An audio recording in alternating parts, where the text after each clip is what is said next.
Shalom, shalom. Peace be with you, peace be upon you. May you receive abundant blessings through watching this particular video created and uploaded by us, the Ministry of the Real Truth. We are going to take a turn and we are going to look at the Messianic Jew, Andrew Gabriel Roth. We try to find information on him. A little hard, so we had to go to a YouTube video. It's all there if you want to have a look at it. It's called Andrew Gabriel Roth, the name of the father. He's basically a Messianic Jew. Kind of looks like George of Friends or the other guy that's the postman. Yeah, but he's very clever. And he basically has translated the original ancient, very old Syriac Peshitta, bypassing the Western Peshitta, the Latin Vulgate, etc. Here we are at his website, the AramaicScriptures.com, and it reads, "Welcome to the Holy Aramaic Scriptures.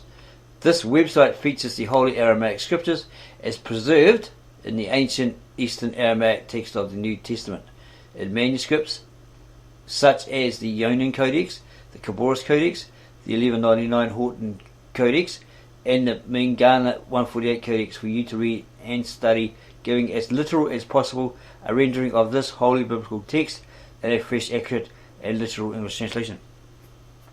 So he's gotten hold of it, these codexes, or these books, and he's translated them into the nearest English equivalent. Much like what Victor N. Alexander, the native-born Aramaic-speaking translator, filmmaker, Mesopotamian history buff from Bet Narain or Mesopotamia, has done with the original ancient Tab Asheret or Aramaic scriptures, the Lishana Artica Saprea, the sacred scribal language of God, and the Galilean-Aramaic manuscripts of the New Testament, etc. But there are vast differences. He has this information here. Years ago he did have on this particular page about the head patriarch in 1957, Mar Isai Shamun, and his statement that the day that the manuscripts, because someone within that group of 12 disciples was literate, others probably weren't.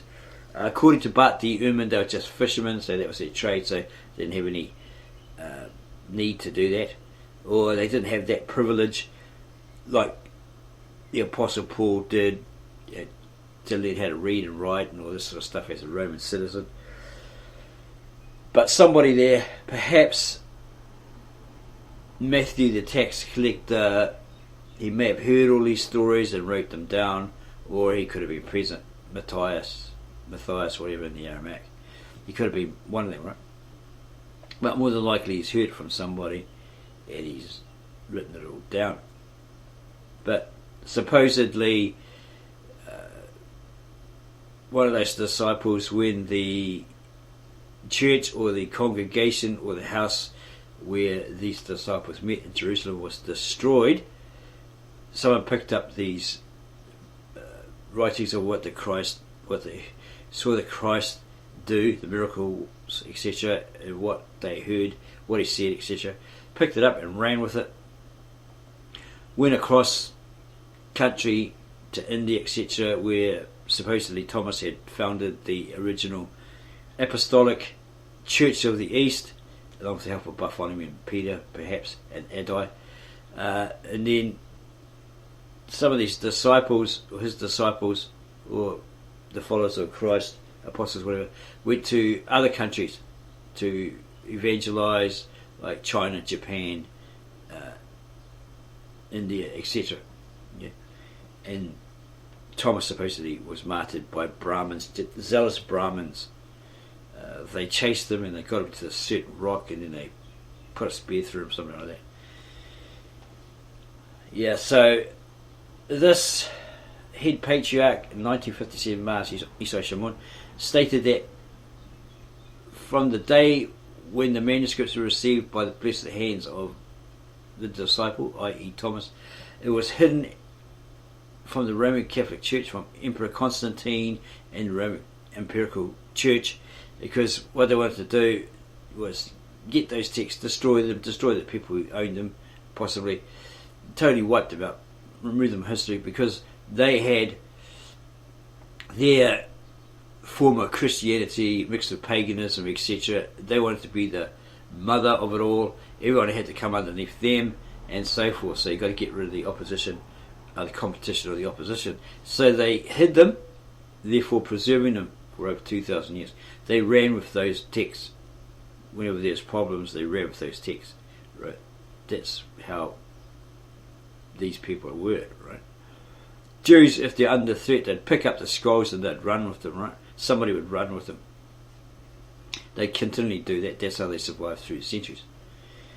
So he's got hold of these codexes, all these books. He's translated them into nearest English equivalent. Yeah. So this head patriarch in 1957 testified that they were the original hidden and preserved manuscripts that had never been translated into any other language as far as we have found, but maybe they might have translated into the Koine Greek or some other Aramaic dialect. They didn't need to mess with it, didn't need to translate it into another foreign language, because they would read those texts through their liturgy, or using a liturgy, right? Because they're people who mastered, came to those churches, right? Their sermons, their church, whatever.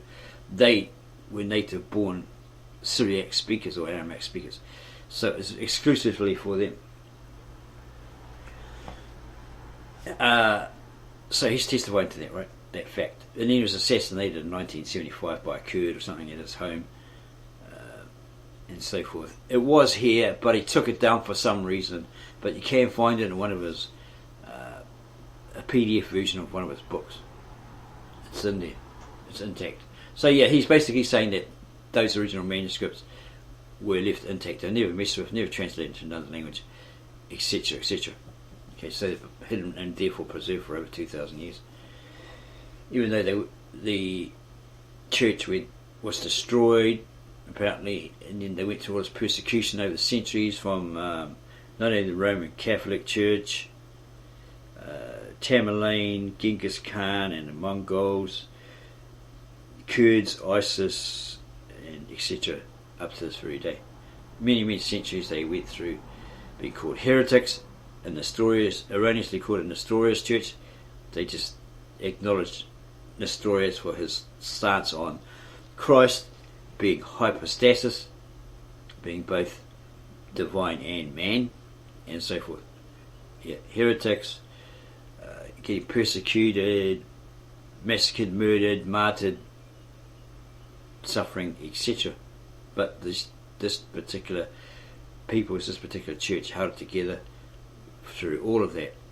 They will rise again. Okay, they will be powerful again. It's in the scriptures. The Assyrians will be powerful again. It'll be like a conglomerate, a union. Egyptians, these Assyrians, and or Assyria and Israel. The Israelites, okay, or Israel. So, as far as what we've read, anyway, he has put here. Again, this website features the Holy Aramaic Scriptures as preserved in the ancient Eastern Aramaic text of the New Testament and manuscripts such as the Ionian Codex, the Khabbaris Codex, the 1199 Horton Codex, and the Mangana 148 Codex for you to read and study, giving as literal as possible a rendering of the holy biblical text in a fresh, accurate, and literal English translation. Here is a copy of the Khabbaris manuscript. So there is a manuscript written years and years and years or centuries ago attesting to the Christ, the disciples, etc. And he has the Syriac font here, and what he does is he puts the Syriac and then he puts the actual word in English. It's to help you if you want to learn how to speak and understand the Syriac.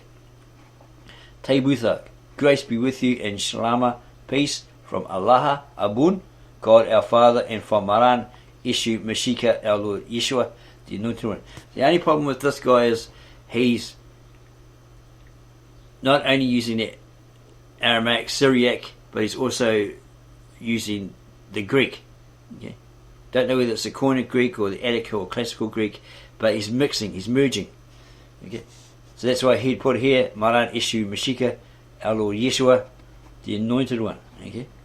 Supposedly, according to Rabbi Toby Singh or someone like that, there is no name, there is no Yeshua in the Aramaic and the Hebrew. Okay? In the Aramaic, the original ancient, very old Aramaic, it's Yoshua or Ishua, even Eshu. Okay. There's lots of more information around that name. They say it means Joshua in Hebrew and all that sort of stuff. Apparently it's total bogus. Here's the books of the New Testament that he's translated in English. And he's got some information here. Text. The Aramaic text used to translate here at the AramaicsCryptures.com is from Eastern Aramaic manuscripts, such as the Kabbalist manuscript pictured above, as we showed. It, being a handwritten Eastern Aramaic New Testament, said to have been scribed in the ancient city of Nineveh, and which is thought to have taken place sometime between 800 to 1000 AD. It depends on the translator and what they state, right? Victor N. Alexander, the native-born Aramaic-speaking translator from Mesopotamia, Syria, gave a date of 800 AD. Hand-copied by scribes and monks in Urhai, or Edessa, now in modern Turkey, around that time. And it's said to be officially certified by a bishop of the Holy Apostolic Catholic Church of the East as being a faithful copy of a much older Eastern Aramaic New Testament manuscript, likely scribed during the mid-5th century, which in turn likely was itself a faithful copy of the original Aramaic New Testament scriptures, believed to have been produced in the ancient city of Edessa in the late 1st or early 2nd century. A number of Eastern Peshitta manuscripts have been examined for this translation, as well as the BFBS/UBS text of the 1905-1920 Aramaic New Testament, which is said to be a critical text of about 70 to 80 Aramaic manuscripts, consisting of both the Eastern and Western versions, and also 5th to 6th century Aramaic manuscripts housed in the British Museum, numbered 14,470, 14,453, 14,473 and 14,475. So there's people out there who say, well, no one's ever seen these original manuscripts that you're going on about. Well, go look at the British Museum. Apparently they are there. Whether they show them on display or allow them on display, or they're at the back underneath or something and they won't need to see them because they're very delicate or something like that, it's all over to the British Museum. So it must be there on display for people to see. It sounds like it. The manuscripts consulted for the actual translation are various 5th to 6th century manuscripts, like the Goodspeed MS 716 or manuscript 716, manuscript number 17, number 54 from St. Catherine's Monastery, 7th century manuscripts like the Ionian Codex, 8th to 9th century manuscripts like the Paris Syriac 342 Codex, 10th to 11th century manuscripts like the Vatican 510 manuscript and the Kabbalist Codex, 12th to 13th century manuscripts like the 1199 AD Horton Codex and 1261 AD Syriac 9 Codex manuscript, and lastly the 1613 AD Vingana Codex, which is known as the Textus Receptus of the Eastern Aramaic New Testament. These all were carefully compared when a scribal mistake in one of the manuscripts was made, while making certain that all original Eastern readings were present in this English translation as preserved by the Holy Apostolic Church, Catholic Church of the East. That means Catholic just means universal. It's not saying it's Roman Catholic. It supposedly was affiliated but they had disagreements and they broke away from it. They didn't accept their Mary worship and all this sort of stuff. And some secretary wanted to arrange a meeting between a patriarch of the church and a Roman Catholic priest or something like that. And she was scolded because they didn't want to have any association with them, etc. That's what we found through our personal research. It should be pointed out that the Aramaic language is an older sister. Okay, so this original Eastern readings were present in this English translation as preserved by the Holy Apostolic Church, Catholic Church of the East since the time of the Apostles. Disciples and the Apostles, right? It should be pointed out that the Aramaic language is an older sister language of the Hebrew. Okay, you have the Tab Asherit, the original very old Aramaic, and you also have the Tab Ivri, which is the original ancient very old Hebrew. Moses possibly spoke Tab Hotep, which is probably the Egyptian language he learned when supposedly in a king with Pharaoh's court as an adopted son, or otherwise he was he was probably in the king's court. Okay, then he later went back to his mother or something like that. Yeah, because he probably thought he was Egyptian until he found out that he was actually a Hebrew. Well, how the hell would they not know he was not a non-Egyptian if they were all black and he was like this lighter olive-skinned guy? So possibly they were black, right? Or very, very dark, not necessarily African. Yeah, just had a dark hue because being in the sun most of their lives, it's going to hit them, it's going to tan them, isn't it? It should be pointed out that the Aramaic language is an older sister language of the Hebrew, a Semitic language of the Middle East region of the world, which it is very close to in its construction, alphabet, and vocabulary. Way back in those times, yet they were very similar. They were the same. They had the same words with the same meanings, but somewhere along the way, perhaps with the Masoretes who added the vowels, because it was all consonants, even A was considered a consonant, they added this nukta or dot system, vowel system, so it not only changed the structure of those languages but also the meaning of the words. So then you have later on you have similar words but with different meanings. For example, Iuma in the original ancient very old Aramaic meaning day, and then you have in the Hebrew, the modern Israeli Hebrew, etc., Yom, which means day. Okay. What else? But it's referring to, see, the ancient Aramaic is referring to day as being created by God, but it's immeasurable, unfathomable. Nobody was there. No humans were created. No human beings were created. So they can't say God got up at 6 in the morning, started on Monday, and finished at 6 or 7 on the 7th day, right? Yeah, no one around to verify that. So there's a difference between that original day with capital D and the Hebrew, with Israeli Hebrew day, which is very much like the day that we have today, the day that we in the Western world understand it as, right? A 12-hour period of daylight and a 12-hour period of darkness.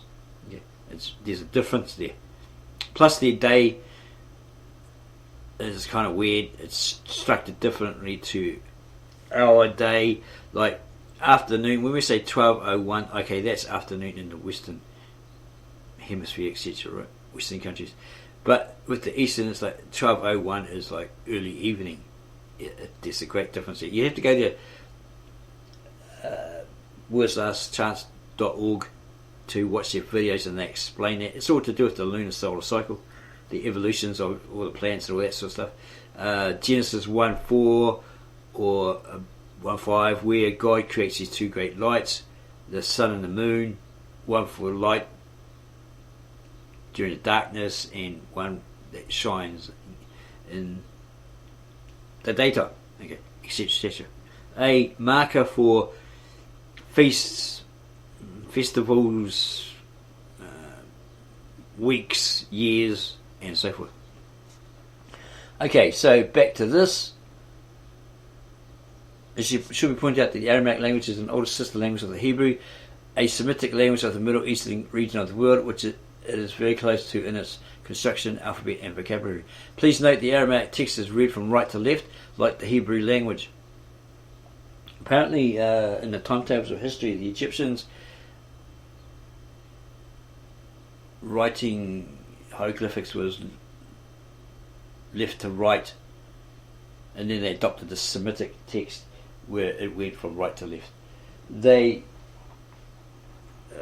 along with the Arameans, wanted to have an easier language to write and read and people to understand, rather than the cuneiform text, because they're damn hard to it was damn hard to write that weird style writing and understand it, etc., etc. So they're looking for an easier option. So maybe the Arameans or the Assyrians or whoever was there of those two decided, well, we'll use these and we'll take it back and we'll develop it and we'll create this new language. And possibly the Egyptians borrowed either, right, and created these better languages, alphabets, etc., etc. Interactive text. The English translation presented here can be verified in its readings when you click on the study tool at the start of each book, where you can examine the actual text itself to make sure all is as it should be in this translation.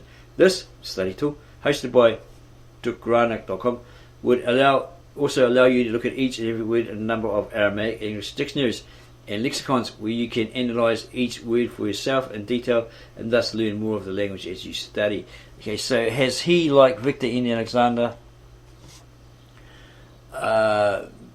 been given the original manuscripts in Bible format by a high priest of the Tav Asherit, the sacred scribal language of God, Lishana Artika Saprea, etc., and then found a method using the modern derivative or the Syriac root words to translate those, because he said they're very similar. Has he done the same thing? Possibly not. He's probably using the modern Syriac, translated from that. Not really sure. Okay, he may have a similar method to Victor N. Alexander, the native-born Aramaic translator, and using the root words of the Syriac to translate those codexes. They haven't gone that deep into it, but it's just a possibility, right? You'd have to listen to one of his videos of how he did it. You can analyse each word for yourself in detail and thus learn more of the language as you study. Also, one of the great features of the study tool is the show verse section, where when you click on it, it will show you every verse where a particular word you are looking at is found in the rest of the Aramaic New Testament scriptures. This is like a regular concordance. It is very helpful to see how the same Aramaic word is used in other books and chapters. You will also find more uses from the study tool as you delve deeper into its features. There's many, many dialects of which Victor N. Alexander actually knows. Translation, transliteration. Unlike most other English translations of the Aramaic scriptures, it was decided to make a very literal and faithful rendering into the English language, which is not only a translation of the Aramaic words into English, words which mean the same thing, but also to give the actual Aramaic words themselves in many places as they read in the Aramaic language rendered in English letters, which is called transliterating. In this way, for persons, places, and things which are the most often mentioned, you can become acquainted with the actual Aramaic words which are used, and also see what they mean in the bracketed portion, just following the original words or phrases. These transliteral words are phonetically rendered into English characters in as simple a way as it could be done.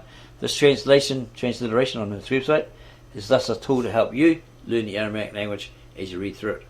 The English transliteration you are reading here is rendered straight from the Eastern Aramaic New Testament manuscripts. No Greek or Latin sources have been used, but he does use some Greek terms that you find in your modern Americanized modern English Bible versions, right? Like the word and etc., etc. We'll come across those and we'll highlight them, right? Which ones he does. My God, why have you forsaken me? See? That sort of thing. A second to third generation translation or transliteration from the Arabic and the Greek. Okay, no Greek or Latin sources have been used, and no Western Peshitta readings have been used. This English translation / transliteration is as literal and faithful to the Aramaic source text as could possibly be made, while still being readable / understandable in the English language. Some Aramaic idioms are retained, while others, which are not very understandable in English or which might alter the clear meaning of the text, are rendered in a dynamic equivalent translation which gives a sense. Also, many other Aramaic / English translations produced during the 19th to 21st centuries have been checked / consulted to see how they render the very difficult passages. Probably Lamps, Yonan, etc. Prayer for wisdom is always made to God for guidance to come as close to the Aramaic meaning as possible, with its context always taken into consideration. Some words like Milta, there is no English equivalent, so you have to try and find a word that fits it in the English language.